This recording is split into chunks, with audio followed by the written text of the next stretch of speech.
we're in business. We're actually getting started. And we didn't know how to cold call. We didn't know anything about outbound, but we just took that first step and we were like, you know what? We'll try it out, and what's the worst that can happen? Hey everybody, welcome to the show, episode number 2. I'm your co-host, Jarrett Liker, and today we're gonna do a deep dive into the background of my co-host, Daniel Schulte.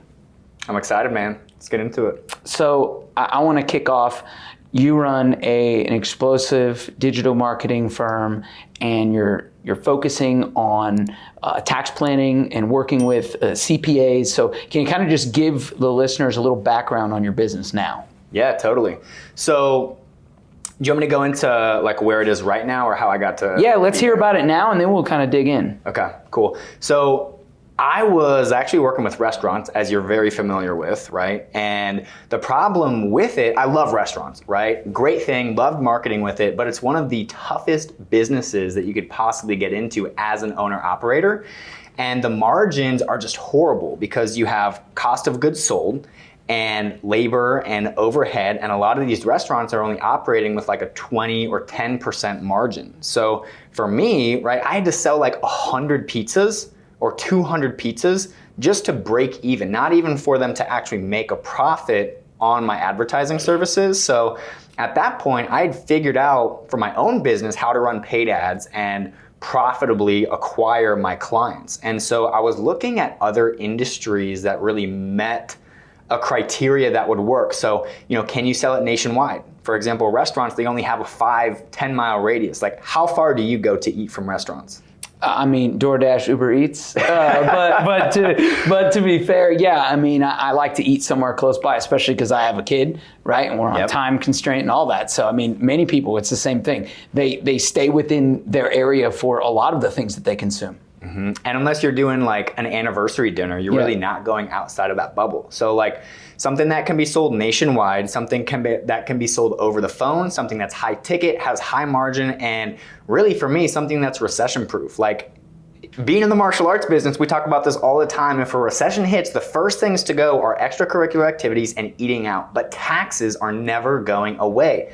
And there was this huge boom in the tax planning space of a lot of people moving into that space and just the market becoming more aware of the services that they provided, and it hit all that criteria. So that's why I moved over to tax planning, and just kind of that last piece is that it's a saving money offer, right? Like who doesn't like to save money that's already there? Yeah, and I think as taxes, as people make more money, right, their taxes are going up, but also depending upon the political cycle, like people's taxes are up, and what's the first thing that really, that bothers them? It's like, hey, like why am I paying Uncle Sam so much damn money? How can I save money? So whether it's a high net worth business owner, or if it's just a person, everybody is always interested. I always find that interesting. Like all the content that's out there, the tax stuff is constantly, people are sharing it, posting about it. And maybe the algorithm just shows it to me all the time because I'm looking at it too. But I feel like it's very, very big in the last 3 or 4 years. Yeah, totally. And so that's really why I went into the tax planning industry. Well, I think it's cool for everybody that's listening to kind of understand, like, all right, where are we at now? But let's rewind back and tell us how you got started with your digital marketing firm and kind of the grassroots and the beginning of all of it. How old you were, kind of what got you into it. Totally. I mean, you got me into it, you and your dad. So for everybody who doesn't know, I used to be an instructor at Amerikick, the Overland Park location, which Jarrett and his dad own. And I became a general manager, and we were doing a lot of the same old stuff. We would go to a fair and do spin the wheel, or we would go and perform at Theater in the Park, where we would do this big demo and everybody loved it. But I mean, outside of word of mouth, and butt in if you think I'm wrong, but we weren't really getting new leads on a consistent basis. Referrals, word of mouth, yeah, absolutely. Very up and down, right?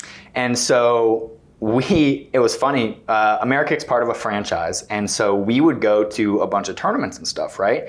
And this, I mean, we would go there and kick ass and take names, right? We would come back with the first place trophies, right? Everybody would be pulling in the van and just, got their trophies on their lap because you couldn't fit it anywhere. And there was a guy that was I don't even remember who it is, but there was a guy that was a part of the franchise, and he literally had a waiting line to get in his school. but we would beat him at every tournament, you know? We were like, okay, well, clearly it's not the product, because if it was, like, everybody would be coming to us. And he was outside of the territory, so you had reached out to him and been like, hey, what are you doing to get this? And he introduced you to Michael Perella, who was a business growth consultant specifically for martial arts schools. And so I was probably like 18 at the time. I think it was like 2015. And you had enrolled us in, like, was it a $200 a month thing? His mastermind? No, not the mastermind. It was just like the little copy paste. Here's the MAPA or something like that, martial arts profit thing. Yeah, Profits Arsenal. Yeah, basically where they gave kind of the Facebook copy and content and everything. That's how it started. Yeah. Yeah. And so it was just, it was for martial arts schools. It was very copy and paste, like put this copy in, target this radius, boost this post. And in 2015, Facebook advertising was still new to the point that, like, not everybody was doing it, right? It hadn't been like all the martial arts schools. Like back in the day when your dad was first doing it, like, dude, Karate Kid was on the TV and that did all the marketing for you. But today, a lot of the stuff changed. So it was when Facebook was really in that Wild West phase. And I mean, we turned on the ads and it was like overnight, dude. We just filled up and it was like going from a water faucet to a fire hydrant. I think that's what Michael used to say to us in the coaching program. He'd be like, hey, it just depends. You want to drink through a garden hose or fire hose, right? And I remember, I mean, we were getting signed new students for what, like less than $10. Yeah. I mean, it was in leads for like $1. I mean, it was absolutely insane. So, yeah, man. I mean, that's kind of how I got my start into it, and it was through you guys. That's how I got my start into digital marketing. Well, and as you continued and we're growing the businesses, and I know that you at one point were like, hey, I want to do something bigger with this skill set that I have, and so you went out on your own and you started your company, and who was your first client? What was your first like focus as far as like, well, okay, I'm going to market to this group? Yeah, so it was funny. Me and a buddy, Brendan Barry, we had gone and we had like had ideas to start businesses, but most of the businesses, if you're getting into like e-commerce, that's not drop shipping, you need capital in order to have the inventory, right? And a lot of these businesses, you need capital. And so one of the things that really stuck out to us about the agency model is that essentially it's a service-based business and you didn't have to get a lease or anything. And so you just had your skill set. And so it was a very low barrier to entry. And at that time, Tai Lopez was selling a social media marketing course. And so that really that was actually the first course that I bought, outside of the Michael Perella stuff that was specifically for social media marketing and digital advertising. No, but it's a funny story. So me and Brendan were going out to Vegas to the Cosmo. And we were going for one of his friend's birthdays. And so, we were talking about all these things that we could do and never really pulled the trigger. And the night before, I had this Yellow Pages book show up on my doorstep. And any other day, I would have just thrown it away, as I'm sure everybody else did. But I was like, okay. So I actually put it in my backpack and go to the airport. And I'm like, hey, Brendan, like, come here, I got to show you this thing. And he's like, dude, whatever drugs you're bringing on the plane, I don't want any part of it. I'm like, no. When he thought you hauled out the book? Yeah. So, I was like, no, come here, let me show you this thing. And I show him this Yellow Pages. And he's like, dude, what the fuck are you doing with the Yellow Pages book? And I'm like, bro, this is our lead list for how we get started. Because it had a list of every single Kansas City business owner in there and their phone number, right? And I was like, dude, if you want to do this, we can literally try it and it's absolutely no risk to us. And so it's funny, we go out, we're like typing emails on the plane and we're literally just like, do you need Facebook ads? Do you need Facebook ads? Do you need Facebook ads? Do you need Facebook ads? And we got no response. And so we're literally at the hotel waiting for the girls to get ready. And we're just calling businesses. And we're like, do you need Facebook ads? Do you need Facebook ads? And I tell everybody, we started that day on the right side of the phone book because somebody picked up and his name was Chad. He owned a personal training gym. And he was like, yeah, actually I do need Facebook ads. When do you want to come in and chat? And me and Brendan looked at each other and we were like, we're in business.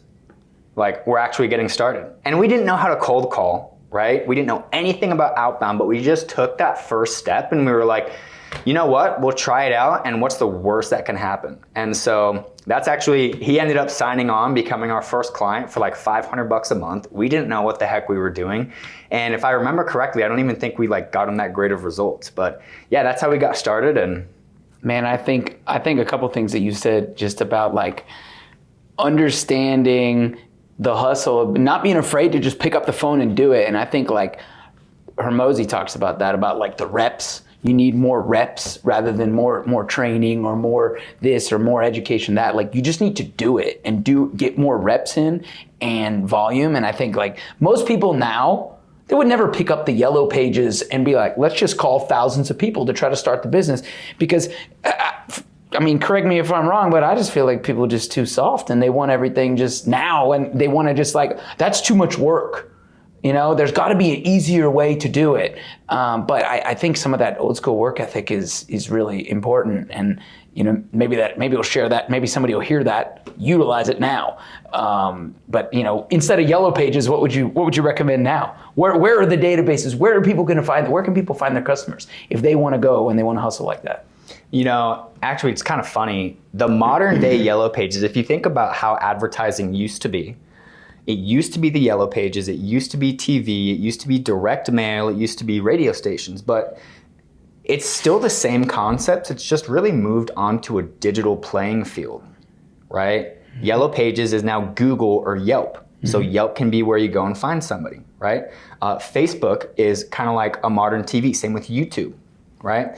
But I mean, with everything, there's really like a pendulum swing. You know, I think we were maybe talking about this before the podcast last time, but everybody's going online now. So there's actually a big opportunity for offline and those phone calls, right? You know, a lot of people say like, oh, cold calling is dead, or cold emailing is dead. Like, dude, that's really not the case, because even nowadays, I'll still cold call or I'll send cold emails and I'll land clients from that. You know, so I don't know if that particularly answers your question or not, but if you're going and you're trying to find, you know, lead lists, like essentially first make a list of your ideal client, who you want to work with, and then just figure out where they're hanging out online. And a specific tip, specifically for agency owners, is that it's a lot easier to get someone who's already spending money on advertising to take some of that and give it to you, as opposed to convincing someone to start advertising in the first place. And that was a huge learning curve, because when I figured that out, it was so much easier to land clients since they were already convinced in advertising. I just had to convince them why my method was better. What was the name of your first legal entity that you created? I know the name, but what is it? So actually, speaking about saving on taxes, and just FYI, this is not financial information. I'm not a tax planner, but I was working for you guys and I was doing private lessons at the time, as well as teaching. And a lot of the private lesson money was getting funneled through the entity to me as a W-2 employee. And you came to me and you said, hey, I think we should come in and we should create a separate entity that you can specifically run your private lessons through. That way there's more tax advantages. And so the very first one that we created was Contrarian Enterprises. Yeah, and what does contrarian mean? The opposite way of what most people do. And that ties right back to exactly what you were just talking about, where if everybody is doing one thing, there's clear, sometimes blue ocean over here where nobody's even thinking about it and they think that it's outdated. Like you said, mailer, direct mail, or cold calling, or things like that. Like, I think that's great advice to business owners that, and we all get caught in that. Like, I talk to Josh about that all the time when we're doing videos about, well, this is what's working, you know, here. And then sometimes it's good, but a lot of times it's like, we're just doing what, you know, we don't want to fall into the trap of just doing what everybody else is doing, because then, you know, you just look like everybody else. Then how do you distinguish yourself? But I think as business owners, people should think about that. Like, okay, yeah, AI is important and AI is really good and you need to utilize automation. But in the karate school business, I still tell the guys, I'm like, when someone books their intro, you pick up the phone and you call them immediately. You don't just let all the automations do their work. If somebody misses their appointment, you pick up the phone and you call them. Or they're getting ready for their first class. Don't send them just a pre-recorded automated video. Grab the phone, do a selfie video, calling them out by name. You know how powerful that is? Just to go the extra mile. And I think, you probably agree, too many people just I want to automate everything. I want to make AI. I want to do everything simple. They don't want to do the work to get the results. Would you agree? Oh, totally. Yeah, one of the biggest things, Brendan actually commented because I dropped a video specifically talking about the selfie videos. And I was like, hey, if you're looking to increase your show rate, send them a personalized, customized selfie video. And he commented and he was like, it's crazy. I saw my show rates go from 60% to 80%. And as a business owner, just think of how that would impact your bottom line, taking 30 seconds, and maybe it's not even you, it's your employees, taking 30 seconds to implement one personalized thing. Because nowadays, everybody's going to automation, but the consumers are aware of the automation. Like, I'm sure you or Josh, like our video guy, you probably know when you're getting an automated text, right? Text stop to opt out. Like, everybody knows it's an automation versus if someone just comes in and it's like, hey, what's up, Jarrett? It's Daniel here, super excited for your appointment, and they send it over to you, it stands out from the crowd. So, a lot of the stuff's coming back to just doing the basics and not relying so much on tech. Not that you can't, but there's a lot of opportunity in manual stuff that other businesses aren't doing. Tie that back into what we talked about. Put yourself back into the role of a karate instructor and you're teaching somebody to go to the highest level. The foundation and the fundamentals. Do the basics. Be a master of a few techniques. Be a master of a few parts of your discipline. It's like when a fighter goes out there and all they do is throw spin kicks and jump kicks and all this. And it's like, you're going to get smoked by a guy who just knows how to throw a reverse punch, right? Because they're a master of the fundamentals. And so I think that in business, people will get to that point, right, where they're growing and they're grow, and they're just like, okay, I got to do, this is too much. And then they rely too much on the automation and they rely too much on, the tech. And then they realize they're like, wow, I kind of leveled off and I didn't keep growing. And it's like, you got to be able to build your team, right? You got to be able to train people. Systems and process is important. But that whole idea of just getting a little bit lazy. Have you ever ran into that in your business where you're like reach a point where you're just like so comfortable that you're like, man, I'm killing it. Things are good. And have you ever seen it just kind of do this? Yeah, I'll get to that point where it just kind of coasts before maybe your revenue goes down a little bit and you're kind of in that oh shit moment, right? And you have to look back at the things that were working and that actually got you there. And what you're talking about reminds me of 3 good quotes. The first one is that the pros never don't do the basics.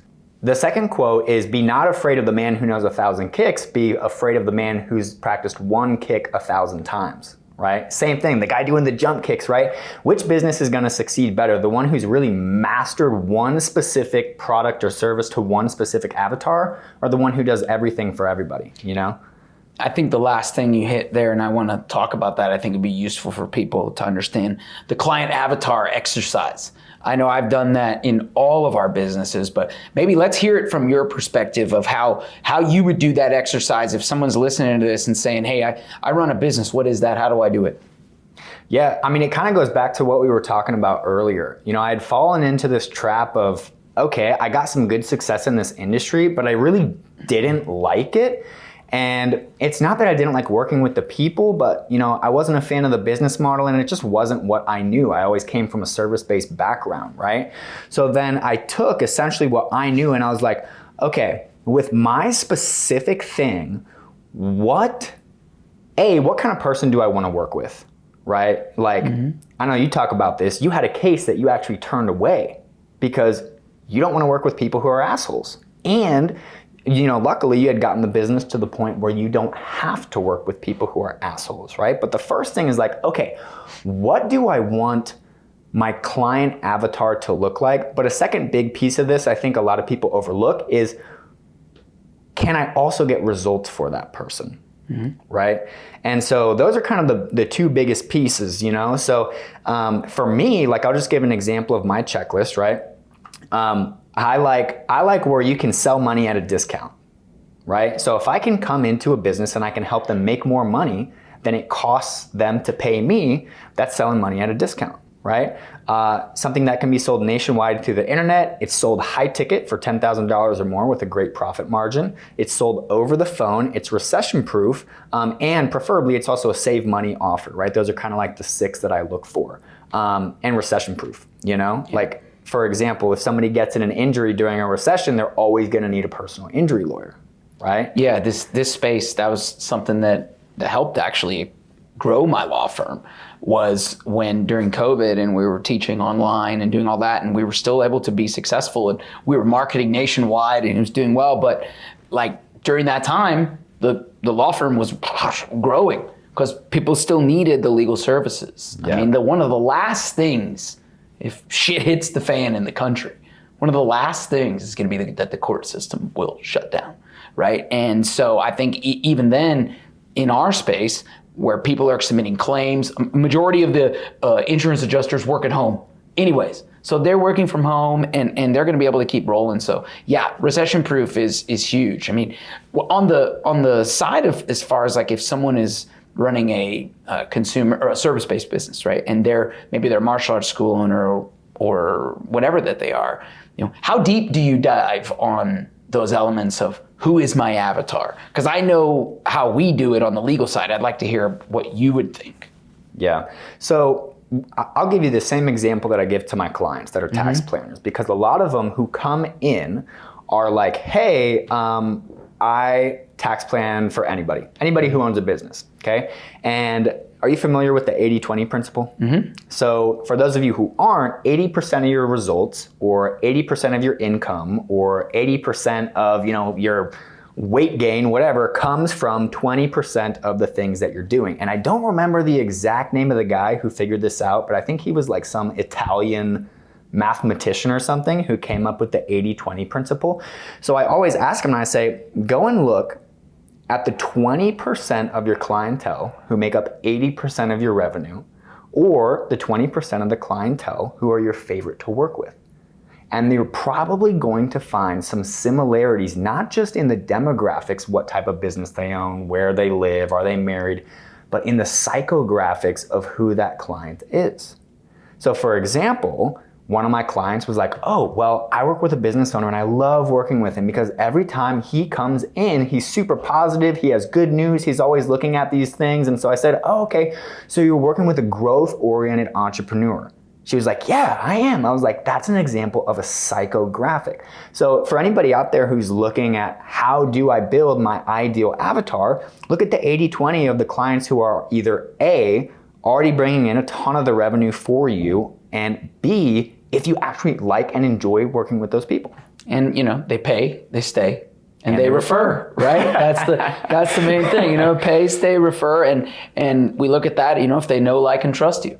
Those are a lot of the things, but I mean, I know we've done that exercise and we've gone down real deep on the PI side. We look at we just did this again in our Q1 review meeting, and we were talking about, hey, where are our pain points? And we were like, well, cases that come from these certain areas, okay, let's exclude, that'll be an exclusion point, right? Or, clients, like one of the big things we deal with is Medicaid and Medicare liens and things like that. And those can be really difficult and they can drag out the whole process. So or maybe people that had treatment at the VA. They're one of the hardest people to get medical records from and difficult. It doesn't mean you won't take those cases, but those things are kind of outside the avatar because they complicate the factor for us being able to maximize recovery and get things done efficiently. Whenever we see things that drag out the process and clients are frustrated with how long it's taking, that's a bad mark on experience for us, right? And so one of the things is set yourself up for success. Nail those things down. Okay, if you're listening to this and you own a PI firm, I'd be looking at what you said. Look at the data. 80-20 rule, exactly what you said. Look at the piece of what are the clients, that we really like to work with. I'll tell you, the clients that are not only with 80-20, but the ones that I love to work with are always people that are referred from within my martial arts community. They are my favorite clients because I have a good rapport with them, and I don't know what it is, maybe the passion that's in there, but like we get exponentially great results for them like every time. I haven't had a case from somebody that comes from the karate community that we haven't gotten amazing results for ever. We're batting 1,000, knock on wood. But I think when you look at all the data, where they're from, where the accidents happen, what types of cases, we always joke about this one. When you say 80-20 and also the case, when you look at it, but dog bite cases for us are always great cases. And people are like, oh yeah, dog bites. But look at it. There's always big insurance because there's going to be a homeowner's insurance policy. The injuries are almost always horrible, right? Because someone gets viciously attacked by a dog, permanently scarred, disfigured. And so like the liability is clear. There's good insurance coverage. Rideshare cases, the same thing. There's always going to be $1 million in coverage. We look at those things and we're like, we need more of these cases, right? And so I think that avatar exercise, I'd recommend for people to do it at least twice a year to try to reevaluate and see. Look at the 80-20, like you said, and then let's look at all the elements of the cases or whatever your clients are. Go through that and make sure your avatar aligns with also creating, most importantly, a good environment in your workplace, right? If people, like you said, if people work with assholes all day, they don't want to work with your business. They don't want to work in your company. It's part of it. There's always going to be a few of those clients, right?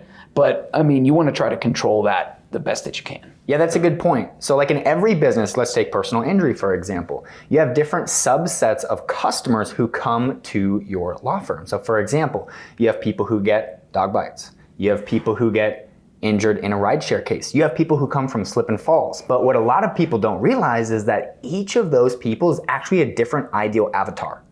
For example, the person who's suffering from a dog bite, it's probably a kid and you're talking to their parent. Well, the parent's gonna be scarred. The kid may or may not know, just depending on how old they are, but that's gonna be completely different than somebody who has a slip and fall accident or somebody who got injured in a rideshare that now has a broken leg for 6 months. So why that's important is because we always talk about niches and marketing to niches, how it's a lot easier, it's a lot more cost effective. Riches in the niches. Riches in the niches, exactly. So if you go out and you try and advertise to everybody, well, you have a market that's this big, right? And you're coming in as a tadpole in the entire ocean. But if you pick a niche, let's just say dog bites, right? You're able to target a subset. And what that does from a marketing standpoint is that you get to craft a message specifically to those people that's going to be magnetically attracting 10 times more than trying to just spray and pray to everybody. But the other thing is that it also lowers the cost to get in front of those people, because instead of going after the whole ocean, you now get to be the biggest fish in a small pond. And so there's a lot of businesses out there too that are like, oh, well, I have a ton of different products. And I say, that's true. However, is there a particular product that maybe not the entire nation, but a certain subset of the nation would be a perfect fit for? And they say, yeah, of course. And I say, okay, great. Then you create a specific marketing message for that product to that ideal avatar. I think one thing you said too was, high ticket. Whereas like when we think about it on the PI side, we said we want to find things with high policy limits, right? And damages that equal. But I think high ticket also means solve rich people's problems. Am I right? Totally. That's the problems that you choose to solve are going to be a direct correlation of the revenue that your business is going to bring in, right? And if you're frustrated with your business and maybe where it's at, look at what problems you're solving. Are you solving $10 an hour, $20 an hour problems? Because if you are, then you're going to need a whole lot of those in order to make a big successful business. But are you solving bigger problems, big high ticket, as you say, problems? I think on the karate side, that's one of the things that's so important. The people that run martial arts schools, the life skills are at the foundation of everything. Anybody can go teach somebody to kick and punch, right? But do your instructors, when they walk in your school, do they live, breathe, and identify and show what you're trying to teach? Are the life skills at the foundation of what you're teaching? Because you're going to add a whole lot more value. Because if you don't, guess what you are? You're just like soccer, basketball, baseball. People will quit you because it's just an activity. Would you agree? Totally. You become a commodity. Mm-hmm. So I think you made a really good point there. And it's a lot of, I get in this mistake too, right? We try and, at the end of the day, convince them on the tactics. Whereas, what's the reason you buy a drill? I need to get something fixed. Right. You need to drill a hole. Yeah. Right? And a lot of people, let's just take martial arts school owners, for example, they're a 9th degree black belt who's won 37 world titles and they've been on stages and blah, blah, blah, but They don't care about that. They don't even care about how you kick and punch. What they care about is what it means and does for their child. Like you said, the life skills, building that confidence. And that's a thing that we had to learn, right? When we got into the sales portion of getting people to sign up, like, what's the real reason that people are coming into martial arts? It's not to learn to kick and punch. Sure, some people want to come in to learn to kick and punch because it allows them to protect themselves from bullies. But 9 times out of 10, where we're at in Overland Park, like, people aren't really coming in with that concern. It's the confidence, right? It's the self-esteem. It's the social aspects. It's being able to communicate with their peers. And like you said, having those lifelong skills. And so I think it's a big thing if people can, especially selling high ticket, right? Instead of selling whatever it is that you're selling and becoming a commodity, right? It's instead transitioning that message over to being a result-driven promise, right? Like, at the end of the day, what are they going to get? And a really good exercise that everybody can do, I think I got this from Russell Brunson, but he calls it the so that, whatever you want to call it, right? So like, you take a feature and then you just put so that behind it. So let's just do a quick example here, right? So like, tell me one of the things that you guys provide as a feature at the martial arts school or at your law firm. At the martial arts school, one of the things we provide is teaching kids confidence through martial arts. And so that's a benefit, right? Which would be at the end of the so that. So the feature in that case might be your child gets a chance to come up and perform their belt ceremony and their belt test in front of all the parents. So that they can build their confidence. Yeah. Right? So that's a good example, right? If you're like super into minutia or like you have this technical thing, you can always add so that, and then it almost automatically transitions it into a benefit, which is really what the person wants at the end of the day. They want the whole, or they want something fixed, they don't want the drill. So as you've grown your business and you grew up in the martial arts world and you now, over into the agency and digital marketing area, what do you think one of the things that you've carried through from the martial arts side all the way through still today that helps you in your business? It's funny, it's like the question from last episode. So, when I grew up, I was big into CMX, which for those of you who don't know is creative, musical, and extreme. So when you see the people in like the white uniforms doing martial arts, right? A lot of them do a traditional aspect, which is a kata that gets passed down and taught to other people. Well, as things kind of progressed, there became a subset, which was creative, musical, and extreme. So you would do a kata, in other words, a pattern or a routine to music, and you would start to enter in tumbling moves. And so that was really when I was able to get like my creative freedom. But a lot of the times nowadays, you're attacking the same problem in your business over and over and over and over again. And it can get so boring and tedious. And so I think one of the things that have really helped me is like, how can I attack the same problem from 1,000 different angles to allow it to not get tedious, but that you can still enjoy it and have the fun in it, right? Because it's like when it gets boring is when you go hard. So I feel like that's something that's allowed me to continue pushing and pushing and pushing, as opposed to being like, oh, this is boring, I'm gonna give up and go and do the next thing. I think business owners can get so easily distracted by the shiny object syndrome, right? And I think everybody has fallen, victim to it. Be like, hey, I could create this side hustle. Hey, I could do this, or I can add this other business, or I can do this thing, rather than just like stay focused on what's in front of you. And I think that's happened to everyone. As you've gone through your business, maybe you want to share with everybody what do you think is the biggest challenge to starting a digital marketing agency today, right now? If someone wants to get started, what's the biggest challenge? I think the biggest struggle for somebody starting a marketing agency is just getting over that hump of like, you literally have nothing to lose. You know what I mean? Because it's like what we talked about earlier in the podcast. You're not taking out a loan. You can literally sit in your bedroom. You can even do it while you still have a full-time job, right? Look at what we did. We started calling on a vacation. We started emailing on a vacation, and we were sending these emails and cold calling outside of regular business hours, So I think that's the biggest fear of realizing like most of the choices that you make in your life, outside of very few, are reversible. Like Okay, what happens if you try an agency and it fails? Is it going to change your life that much? People fear failure so much. I feel like, or they quit right before they're getting ready to reach the success. And that's like, I think at Karate Rise, teaching us growing up, like that adversity to know. I mean, if anybody who's taken a black belt test in our system knows, I mean, it's horrible. It's the hardest thing physically I've ever had to do in my life.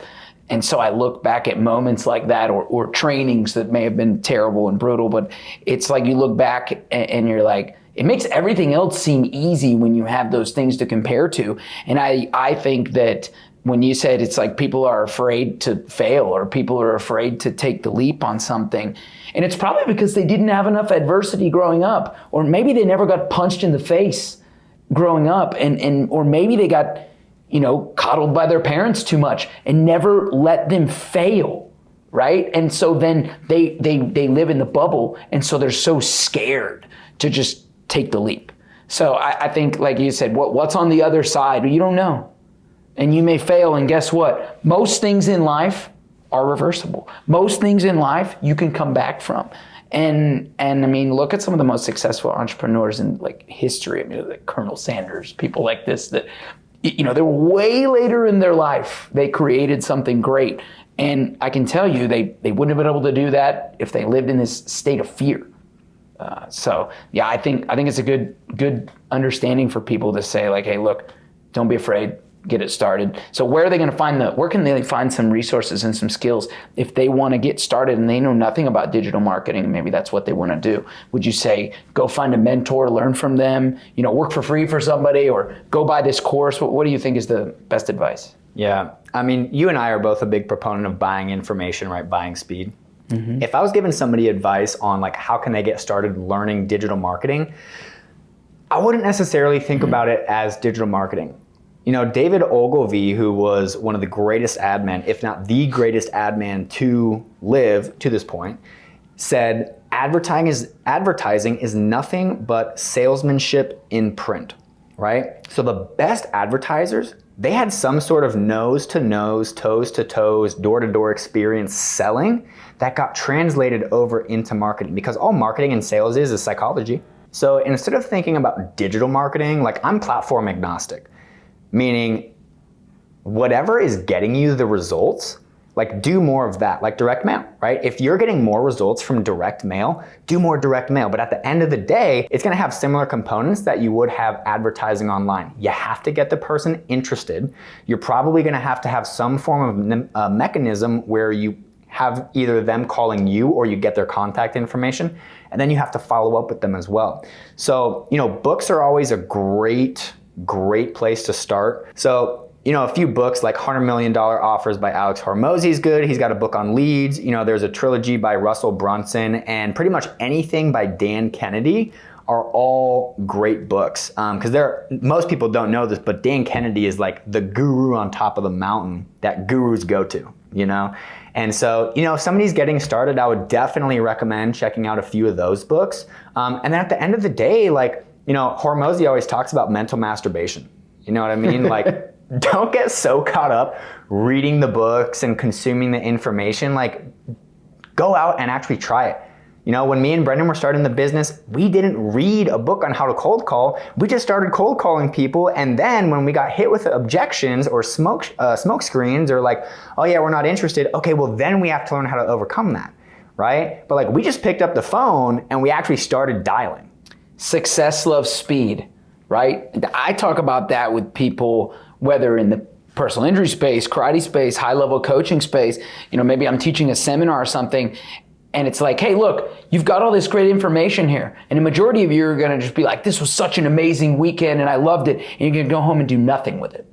And the person that actually doesn't just go home and try to regurgitate their entire note set, but instead say, hey, I got this one thing, and I'm going to execute on it, and I'm going to go.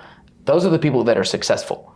And it kind of ties back into just do the fundamentals. But, success loves speed, right? Yeah. How many people, you see so many people, they're like member of every mastermind. They have thousands of books, and their business never really grows. So Information's not a problem. Information's out there. I know Bedros talked about this before. He's like, I probably have, this was several years ago at one of the Michael Perella's events. He was talking about like, hey, like, no, I have these like 10 books and I just read them over and over and over again. It's like, I don't have all these other books. I don't read a book a day and all these things. He's like, I spent my entire life building my business and reps. And he's like, I found these 10 books are most useful. I'm going to reread them. I'm going to relearn something new every time and execute. So there's a book, never read it, but I'm sure you can get the point from the title. It's called You Can't Teach a Kid to Ride a Bike at a Seminar. Right? Yeah. So I'm sure, you're gonna learn a whole lot more trying to actually ride a bike versus, it's like the same thing. Like, dude, you can read a book on how to fight. You can watch YouTube videos on jujitsu, but if somebody comes up behind you and puts you in a fucking headlock, what's all that shit gonna do if you haven't actually put in the reps and put in the practice to be able to overcome that chokehold? Muscle memory, yeah. You gotta know, you gotta be able to do it. So I got 2 more questions. Mm-hmm. One of them is, what's your biggest win business-wise that you've ever had to date? Closing the biggest client, closing the biggest sale, whatever it is. What do you think, like personally, that was that one day or that one moment that you were like, you felt big victory? Man, the biggest win that I had in my business, I actually got asked a question. They were like, hey, what do you think your biggest skill set is? And I think this skill set is also my biggest win, is like knowing that you can take anything from me, drop me in the middle of a city where I know absolutely nobody, and I'll be able to make it back to where I was within 12 months, because that's that thing that they can't take away from you, is that skill set, And so a lot of people talk about, like, if you can, for example, break even on acquiring customers and you have a back end, right, you're able to get as many customers as you want. So it's like that concept of like, okay, cool. I know that I can either start sending emails, or I can start calling people, or I can start running ads, and I can grow because of the skill set that I have. So that's probably the biggest win for me. It's not necessarily like the biggest client that I've closed as much as it is like, dude, I know my skill set, kind of like what you talked about in the last episode, like, your skill set and you know how valuable that skill set is now. Yeah, I think being able to have a non-fear-based relationship with creating money, right? I think a lot of people are afraid of it, but if you have the skills to know, like you said, I think that Grant Cardone did like a TV show on this where he was like undercover billionaire, where they put him in a town, pretended like he didn't have any money or whatever, and created a business. That is the bulletproof. That is the best thing I think you can arm yourself with going forward. And not only is it skills, but it's here too, right? It's the confidence. Would you agree? Oh, totally. Yeah, the confidence to be able to just charge forward. So as we're wrapping up, what's happened for you next? What's the next phase of your business? What's the next goals? Where are you going to be 12, 24 months from now? Where do you want to be? Yeah, 12, 24 months from now, in my business, I really just want to continue growing and scaling. One of the things that we talked about is that I didn't necessarily like managing a team, so I had to figure out different ways to be able to grow, And so one of the things that I do now is I do a rev share, where instead of a retainer and then I have to hire all these employees, I can take on less clients, because similar to your line of work, right, you get compensated based on the amount that you generate a client. Well, same thing for me. So, my focus is bring on a couple of more clients and continue scaling those out, and just put my focus into that and sharpening my skill set. Well, it's been a pleasure, man, just talking through everything and going through the story. And I'm really looking forward to our next few episodes. Hell yeah, man. And we got a special guest coming in for the next episode. So if you're not yet, make sure to go ahead and subscribe to the channel, and we'll catch you on the next one.